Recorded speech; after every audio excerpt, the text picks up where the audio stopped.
नमस्कार दोस्तों, आपका स्वागत है इस YouTube चैनल में। यहाँ पर सुबह से शाम तक की हर खबर पल पल की बताई जाती है, तो YouTube चैनल को सब्सक्राइब करें लाल बटन को दबाकर और घंटी के बेल आइकन को जरूर दबाएं ताकि हर वीडियो डालें उसकी सूचना आप तक पहुँच सके। नमस्कार, इस वक्त की ताज़ा ब्रेकिंग न्यूज है। बीजेपी के उम्मीदवारों की पहली लिस्ट कुछ देर बाद जारी होगी। उम्मीदवारों की सूची, CEC की बैठक जारी।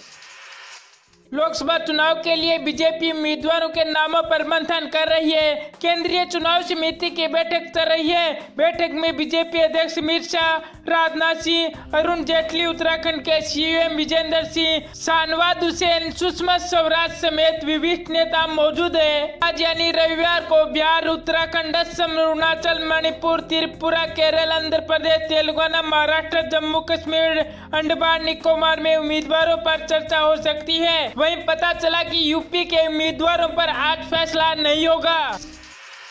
17वीं लोकसभा की 543 संसदीय सीटों के लिए 11 अप्रैल से 19 मई के बीच कुल 7 चरणों में मतदान होना है। इसके बाद 23 मई को नतीजा आएगा। ताजा ब्रेकिंग न्यूज आ रही है। PM मोदी के चौकीदार अभियान का राहुल गांधी ने इस तरह दिया जवाब। प्रधानमंत्री नरेंद्र मोदी के में भी चौकीदार अभियान शुरू किए जाने पर कांग्रेस ने पलटवार करते हुए कहा कि एक ही चौकीदार है। शनिवार को PM मोदी ने इस अभियान की शुरुआत करते हुए भ्रष्टाचार और सामाजिक बुराइयों के खिलाफ लड़ रहे सभी लोगों का इसका हिस्सा बनने का आग्रह किया। कांग्रेस अध्यक्ष राहुल गांधी ने कहा कि आज आप थोड़ा दोषी महसूस कर रहे हैं। वहीं इस पर कांग्रेस प्रवक्ता रणदीप सुरजेवाला ने कहा कि राफेल में 30,000 करोड़ रुपए की चोरी करने वाला एक ही चौकीदार चोर है। इसके अलावा राहुल गांधी ने PM मोदी के साथ मेहुल चोकसी, नीरव मोदी और अनिल अंबानी, विजय माल्या और अन्य की तस्वीरों को शेयर करते हुए ट्वीट किया कि रक्षात्मक ट्वीट, मोदी जी आज आप थोड़ा दोषी महसूस कर रहे हैं। मायावती अखिलेश का मेगा प्लान, 7 अप्रैल को यूपी में करेंगे 11 शानदार रैलियां। लोकसभा चुनाव में गठबंधन के बाद अब सपा और बसपा में प्रमुख शानदार रैलियां कर वोटों में रिझाने की कोशिश करेंगे। उत्तर प्रदेश में सपा, बसपा और राष्ट्रीय लोक दल के बीच गठबंधन हुआ है। ऐसे में अखिलेश यादव और मायावती और अजीत सिंह मिलकर सूबे में 11 रैलियां करेंगे। गठबंधन इस शानदार रैलियों के जरिए एकजुटता का संदेश देने की कोशिश कर रहे हैं।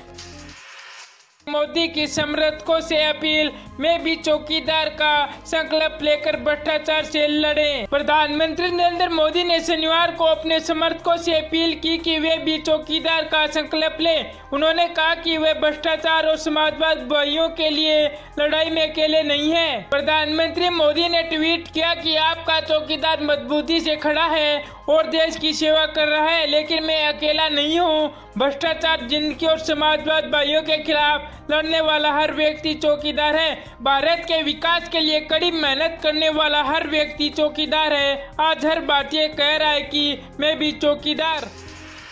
उन्होंने अपना संदेश लोगों तक पहुंचाने के लिए 3 मिनट से अधिक समय का वीडियो भी पोस्ट किया है, जो मोदी अक्सर स्वयं को ऐसा चौकीदार बताते हुए जो भ्रष्टाचार को अनुमति नहीं देगा और न ही स्वयं भ्रष्टाचार करेगा। कांग्रेस अध्यक्ष राहुल गांधी ने राफेल लड़ाकू विमान समझौते में कथित अनियमितताओं को लेकर मोदी पर बार बार निशाना साधकर कहते रहते हैं कि चौकीदार चोर है। कांग्रेस अध्यक्ष राहुल गांधी ने राफेल लड़ाकू विमान समझौते में कथित अनियमितताओं को लेकर मोदी पर बार बार निशाना साधकर कहते रहते हैं कि चौकीदार चोर है। उड़ीसा में बोले राहुल गांधी, मोदी जी ने भ्रष्टाचार में डूबकर अनिल अंबानी को दिए 30,000 करोड़ रुपए। कांग्रेस अध्यक्ष राहुल गांधी उड़ीसा के दौरे पर है, जहां पर वे इस वक्त वरगढ़ में रैली को संबोधित कर रहे थे। इस दौरान उन्होंने कहा कि उड़ीसा के बेरोजगार युवाओं के लिए अभी तक नवीन पटनायक ने क्या किया है। क्या यहाँ पर कोई है जो इस बात को पुख्ता तौर पर कह सकता है कि नवीन पटनायक और फिर प्रधानमंत्री नरेंद्र मोदी जी ने उन्हें रोजगार दिया है। मोदी जी ने सिर्फ भ्रष्टाचार में डूबकर 30,000 करोड़ रुपए अनिल अंबानी को दे दिया। वहीं कांग्रेस अध्यक्ष राहुल गांधी ने इस दौरान किसानों पर भी बातचीत की। बीते दिन राहुल गांधी ने केरल का दौरा किया था। इस दौरान उन्होंने केरल में त्रिशूल में बड़ा ऐलान किया, जिनमें उन्होंने कहा था कि मछुआरों समुदाय के नेताओं और मछुआरों को लगातार जनवार्ता की जा रही है। साथ ही अगर दिल्ली में उनकी सरकार बनी तो वे मछुआरों के लिए एक अलग से मंत्रालय बनाएंगे। कांग्रेस अध्यक्ष राहुल गांधी ने महिला की हित की रक्षा के लिए महिला आरक्षण बिल को उनकी सरकार बनाने पर पास करने का आश्वासन दिया। इस महिला आरक्षण बिल के पास होने के बाद लोकसभा, राज्यसभा और विधानसभा में 33% महिलाओं को आरक्षण देने का मौका मिलेगा। वहीं महिलाओं को नौकरियां में भी इस आरक्षण की सुविधा मिलेगी।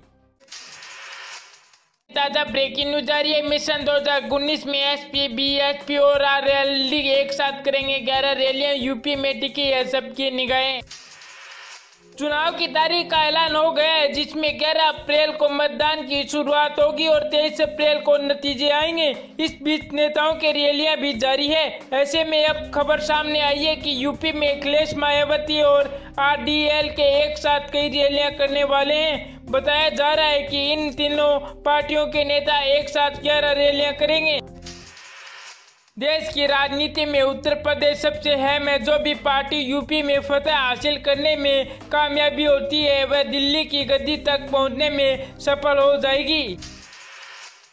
एक साथ तीन नेता 11 रैलियां। मिशन 2019 को फतह करने के लिए सभी पार्टियां जबरदस्त तैयारियों में लगी हुई है। यूपी में सियासी हलचल काफी तेज हो गई है। जाहिर है कि ऐसी लोकसभा सीटों को वाला राज्य लोकतंत्र में काफी डबल रखता है और इसलिए सभी की निगाहें सिर्फ यूपी में टिकी रहती है। ऐसे में अब 3 बड़े दलों के नेता एक साथ साझा रैलियां की शुरुआत करने जा रहे हैं।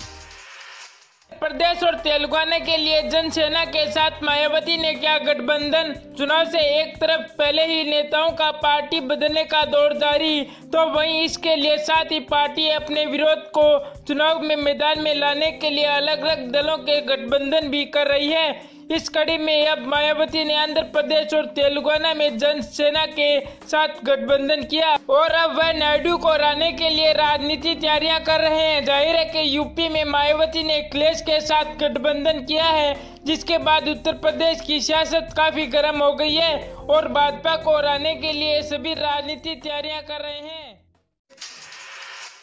बड़ी खबर आ रही है। बीजेपी सांसद शत्रुघ्न सिंह ने ट्वीट पर शायराना अंदाज में कहा को इस पर पूरी खबर बताएंगे, आप हमारे साथ बने रहें। लोकसभा चुनाव में पहले बिहार में पटना साहिब में भाजपा सांसद शत्रुघ्न सिंह ने शुक्रवार को अपने ट्वीट पर शायराना अंदाज में एक ट्वीट किया है, जो खास राजनीतिक चर्चा का विषय बना हुआ है। अपनी पार्टी पर लगातार कटाक्ष करने वाले शत्रुघ्न सिंह ने इशारों में कई बातें कही। ट्वीट पर उन्होंने लिखा, सर, राष्ट्र आपका सम्मान करता है पर नेतृत्व में विश्वास की कमी है। जनता से किए गए वादे अभी भी पूरा होने में बाकी है, जो अब पूरा हो भी नहीं पाएंगे। उन्होंने शायराना अंदाज में कहा, हालांकि अब हम आपके साथ नहीं रह सकते। मोहब्बत करने वाले कम ना होंगे शायद मेरी महफिल में, लेकिन हम ना होंगे। ये बड़ी खबर आ रही है। राजनाथ सिंह ने किसी और सीट से चुनाव लड़ने के अटकलों पर तोड़ी चुप्पी, का सीट बदलने का सवाल ही नहीं है। केंद्रीय गृह राजनाथ सिंह लखनऊ सीट से लोकसभा चुनाव न लड़ने के अटकलों पर आखिरकार विराम लग गया है।